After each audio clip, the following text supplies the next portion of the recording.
upon stage the Honorable Minister of Industries, Government of NCT of Delhi and Member of the Delhi Legislative Assembly, Shri Satyendra Jain ji sir.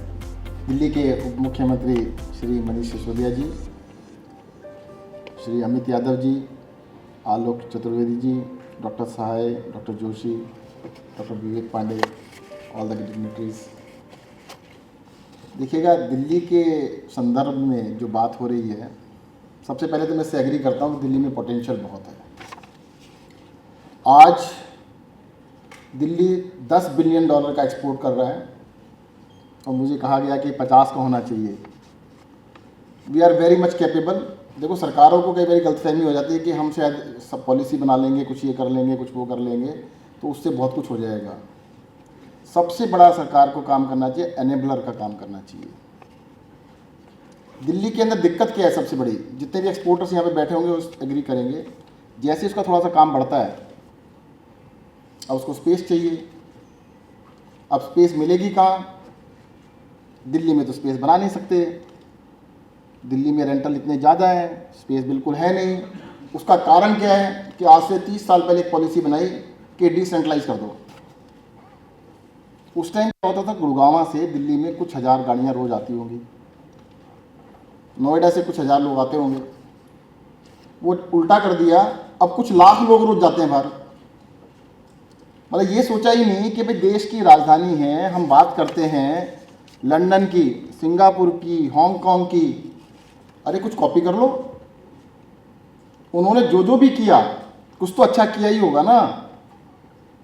Delhi के अंदर जितने यहाँ पर exporters बैठे हैं वो मेरी बात से एग्री करेंगे, डीडीए नाम की संस्था है,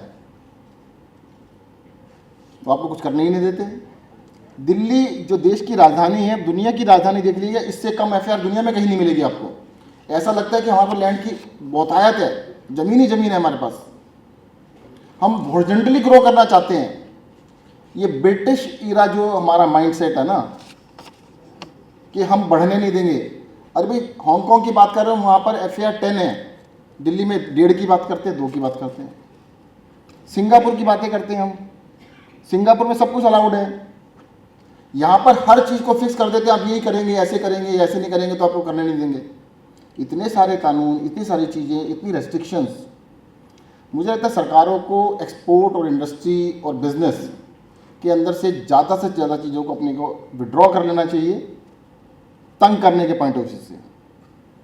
आज कोई भी इंडस्ट्री या कोई भी चीज़ एक्सपोर्ट करना चाहता है, सोच के देखिए कि उसको 10,000 स्क्वायर फीट में काम कर रहा है आज, कल उसको जरूरत पड़ती है 50,000 स्क्वायर फीट की, वो दिल्ली में तो मिलेगा नहीं, छोड़ के जाएगा दिल्ली। उसको ही will be force to leave Delhi, उसको दिल्ली छोड़ के जाना पड़ेगा। दिल्ली मैं कह सकता हूं दुनिया का, देश का नहीं, दुनिया का सबसे बड़ा एक्सपोर्टर है। पता किस चीज का? ट्रेन्ड मैन पावर का। दुनिया के किसी भी शहर में चले जाना जो फेमस हो इंजीनियरिंग के लिए, हिंदुस्तान का ले लीजिए, बेंगलोर ले लीजिएगा, हैदराबाद ले लीजिएगा, कहीं चले जाना आप। हिंदुस्तान से बाहर चले जाइएगा, अमेरिका सिलिकॉन वैली में चले जाइएगा, सबसे ज़्यादा किसी सिटी के बच्चे मिलेंगे तो दिल्ली के मिलेंगे आपको, पूरी दुनिया में। हमने क्या किया, हमने यहाँ पे मटेरियल्स एक्सपोर्ट करने की बजाय, सर्विसेज एक्सपोर्ट करने की बजाय, हमने अपने बच्चों को एक्सपोर्ट कर दिया सीधा सीधा।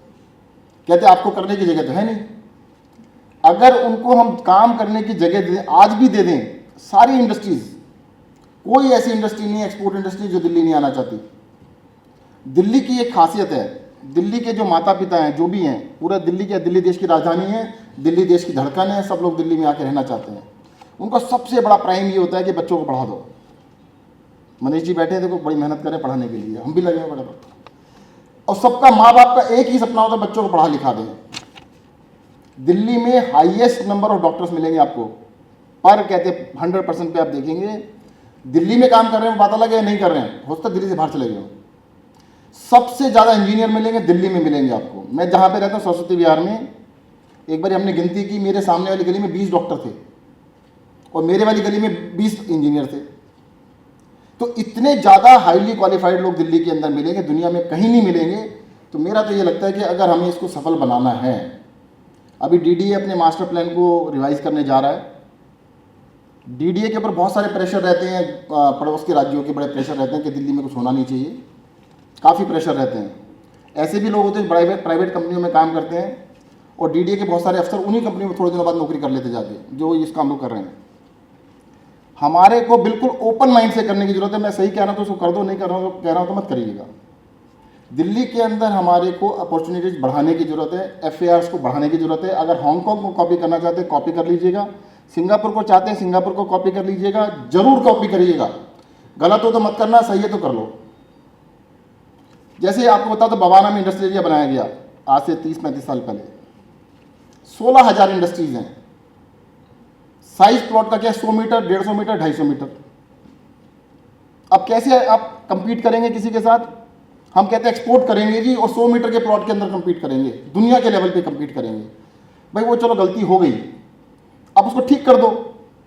ठीक करना क्या है कि कोई भी 10 प्लॉट जोड़ना चाहे जोड़ ले, 20 प्लॉट जोड़ना चाहे जोड़ ले, कोई भी रेस्ट्रिक्शन नहीं होनी चाहिए, पहली चीज़। दूसरी चीज़, एक भी प्लॉट दिखाना, सारे प्लॉट को पूरा कवर किया उसने, 100% कवर किया सबने।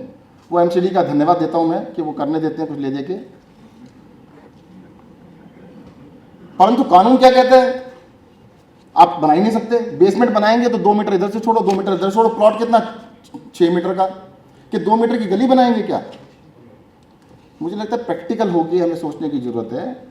उसको बिल्कुल अलाउ कर देना चाहिए। जो जो साइट पे हो रहा है कम से कम उतना तो अलाउ कर दो। अब वो बेचारा एक्सपोर्टर जो बैठा हुआ है, आपको पता है उसके खर्चे कितने हैं?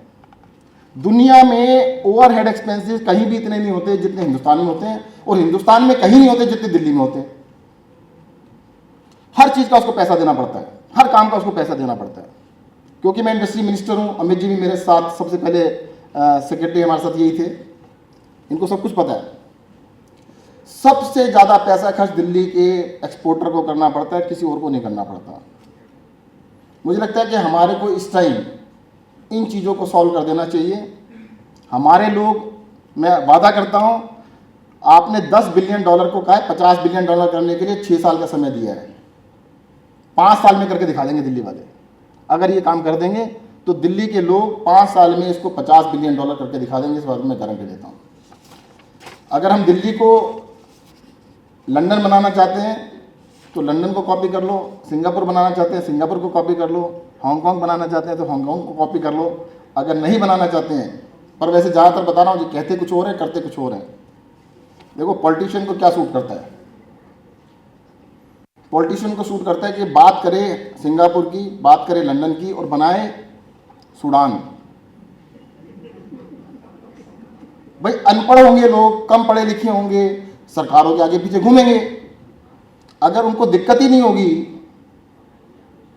अगर कोई परेशानी नहीं होगी, तो सरकार के आगे पीछे कौन घूमेगा? तो मैं कहना चाहता हूं कि हम यही करने आए थे कि सरकारों के नेताओं के पीछे ना घूमे लोग।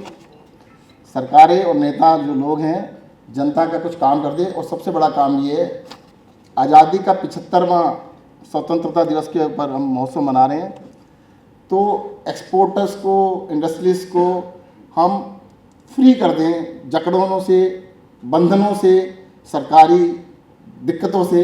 अगर हम ये कर सके तो मुझे लगता है ये लोग, हमारे देश के लोग, जो कि हमारा एक्सपोर्ट शेयर घटते घटते घटते घटते 1.7% पे आ गया है, चाइना का 14% है, तो मैं कहता हूँ चाइना से ज़्यादा नहीं तो कम से कम 10% पे तो हम पहुँच ही सकते हैं। धन्यवाद। जय हिंद, जय भारत।